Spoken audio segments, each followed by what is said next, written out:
Khi ai yêu một ai thật lòng, đâu nói quên là quên phải không? Khi người ta đã hết yêu rồi thì níu kéo cũng chỉ vậy thôi. Nên đừng bao giờ gieo hy vọng rồi dập tắt cũng chỉ bằng không. Bây giờ nên học cách im lặng để ra khi tim đã tổn thương.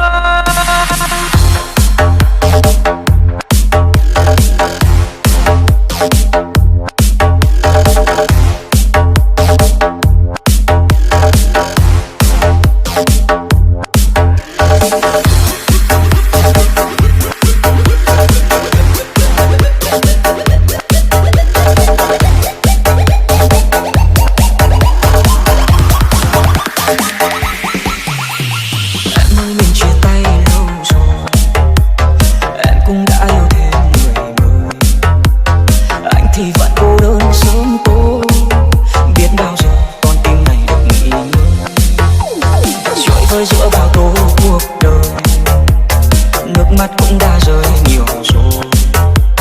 Cô đơn trong cuộc vui đông người, cô mỉm cười nhưng trong lòng chẳng được vui.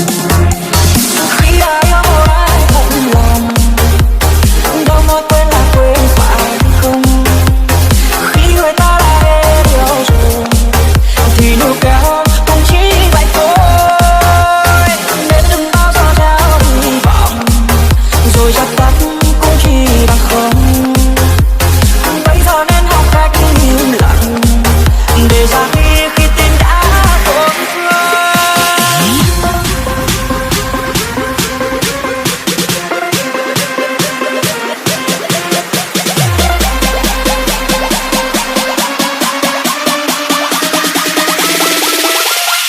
One, two, three, let's go.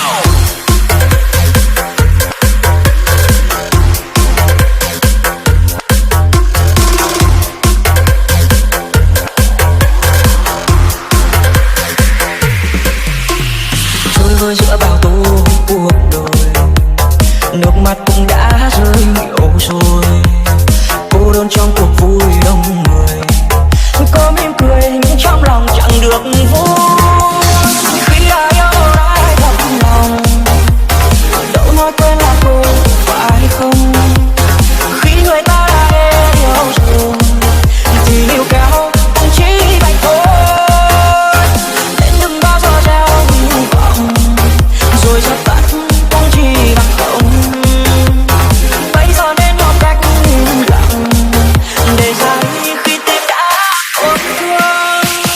Khi ai yêu một ai thật lòng, đâu nói quên là quên phải không? Khi người ta đã hết yêu rồi thì níu kéo cũng chỉ vậy thôi. Nên đừng bao giờ gieo hy vọng rồi dập tắt cũng chỉ bằng không.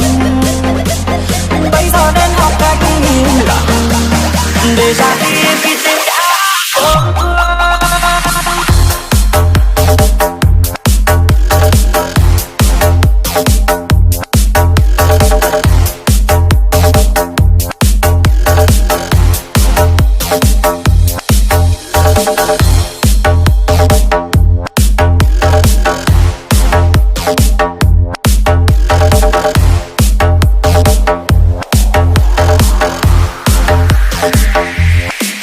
We'll be right back.